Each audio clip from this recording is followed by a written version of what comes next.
Hi guys, welcome to our channel New Thoughts. This is Satvika Jakkula. ఈరోజు మన topic వచ్చేసి non profit organisation. అసలు non profit organisation అంటే ఏంటి? మనకి తెలిసినంత వరకు ఇన్స్టిట్యూషన్స్ అనేవి ప్రాఫిట్ మోటివ్తో ఎస్టాబ్లిష్ చేస్తారు, కానీ సర్వీస్ మోటివ్తో ఎస్టాబ్లిష్ చేసే వాటిని నాన్ ప్రాఫిట్ ఆర్గనైజేషన్ అంటాం.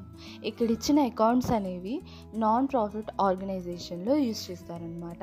వీటిలో first account receipts and payments account. Receipts and payment account అనేది అకౌంటింగ్ ఎండింగ్ పీరియడ్లో మనం రికార్డ్ చేస్తాం. ఇది ఒక క్యాష్ బుక్లా ఉంటుంది. క్యాష్ రిసిప్ట్స్ని కానీ క్యాష్ పేమెంట్స్ని కానీ నోట్ చేస్తుంది. రిసిప్ట్స్ అన్ని డెబిట్ సైడ్, పేమెంట్స్ అన్ని క్రెడిట్ సైడ్ ఉంటాయి.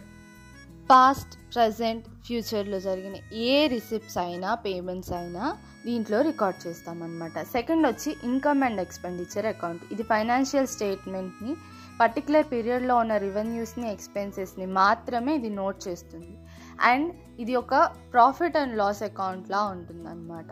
అండ్ దీంట్లో క్యాపిటల్ ఐటమ్స్ అనేవి మనము రికార్డ్ చేయము, ఓన్లీ రెవెన్యూ ఐటమ్స్ని మాత్రమే రికార్డ్ చేస్తాము. అండ్ ఈ ఇన్కమ్ అండ్ ఎక్స్పెండిచర్ కూడా ఇయర్ ఎండింగ్లోనే ప్రిపేర్ చేస్తామన్నమాట.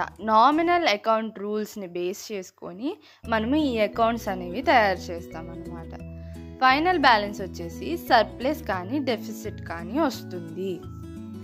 Last topic balance sheet. Next వీడియోలో పోస్ట్ చేస్తాను. నా వీడియో కనుక మీకు నచ్చినట్లయితే లైక్ చేయండి, షేర్ చేయండి, కామెంట్ చేయండి. సబ్స్క్రైబ్ చేసుకోవచ్చు కదా. బాయ్.